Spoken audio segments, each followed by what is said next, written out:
Welcome back to the Selling Singapore Talk Show, guys. And it's time again for the quarterly market report. Let's go!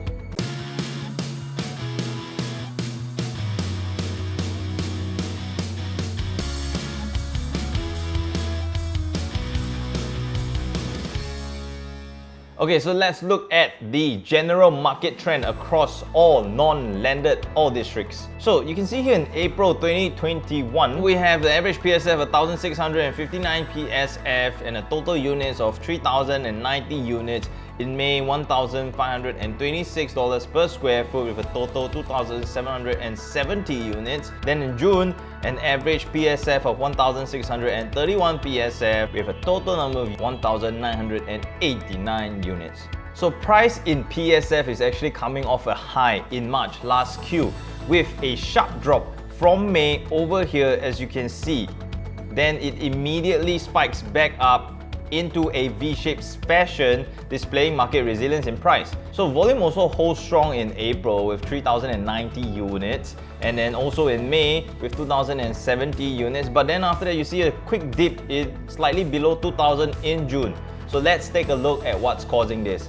So if you look into April's transactions, then you will find that you have three major surges, and these are caused by the launch of 𝗿𝗲𝗾𝗂𝗲 residence, One North Eden, and Normanton Park, with 𝗿𝗲𝗾𝗂𝗲 at the top of the list, transacting 310 units at an average of $2,634 per square feet.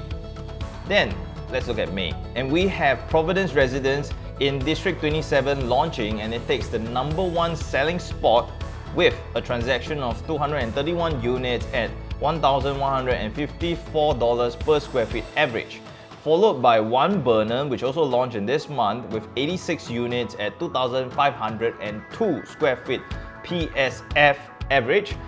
And the crowd favorite, we have Treasure at Tampines of the East with 65 units at $1,433 PSF. So let's look at June. Then in June, we see Hill on Holland revising their pricing, which draws in a huge crowd, translating the 87 transactions at an average of $2,395 PSF, pushing them into the first place spot. And the unstoppable Treasure at Tampines and Normanton Park continue to perform at 80 and 65 units respectively, $1,421 PSF average and $1,812 PSF.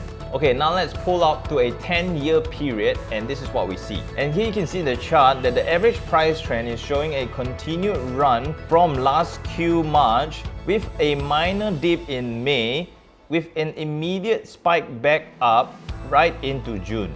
And if you look at the volume, you see that the buying spree is sustained and is maintaining a 2K average transactional range since July 2020, with the occasional fall below 2,000 transactions like in June. But I see no cause for concern because all market sentiment still points to a demand and supply imbalance. So that just means, ladies and gentlemen, that price will keep running steadily upwards unless policy comes in to kick in and cool off the market. So I hope this analysis has been useful for you so far. Please go ahead and smash that like button and consider subscribing to our channels, because we will keep bringing you more content just like this and market reviews with insights telling you what's good, what's not, and why this thing is happening to the market. Right now, let's go to the HDB segment and check out the numbers. In the last 3 months, this is how the public sector has performed. So in April, we see an average PSF of $476 and a volume of 2,320 units. Then in May, you see $490 PSF with a volume of 1,944, and in June, $485 PSF with a volume of 2,292. Okay, now let's pull up to a 3-year time period, and you can see that last quarter prices were just exploding into a $473 PSF range, which is all-time high. Now let's look at this quarter. We break this all-time high further in April and step up into $476 PSF, then explodes into a never seen before $490 PSF average in May, then slowly stabilizing into $485 PSF average in June. So volume has been holding its 11-month run above 2,000 units every single month since June 2020 last year. Finally, it breaks below 2,000 units in May with 1,944 units that transacted, but quickly refades back into 2,292 units in June. So let's quickly take a look at what's causing this movement and what's moving the most. So here we can see across the 3 months, Sengkang, Punggol, 4 bedrooms and 5 bedrooms perform the most as usual. Now, let's take a look at the landed segment.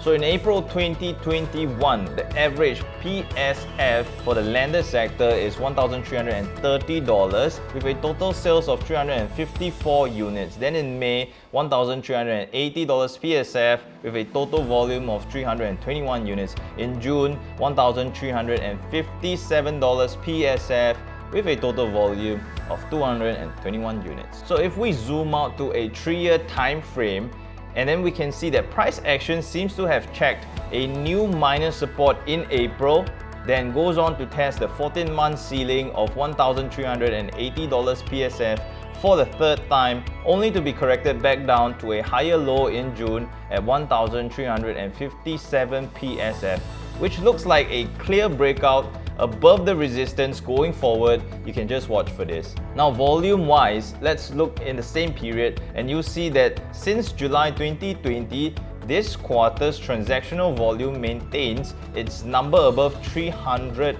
in April and in May, and then drops 1 gear down into June, which is 221 units.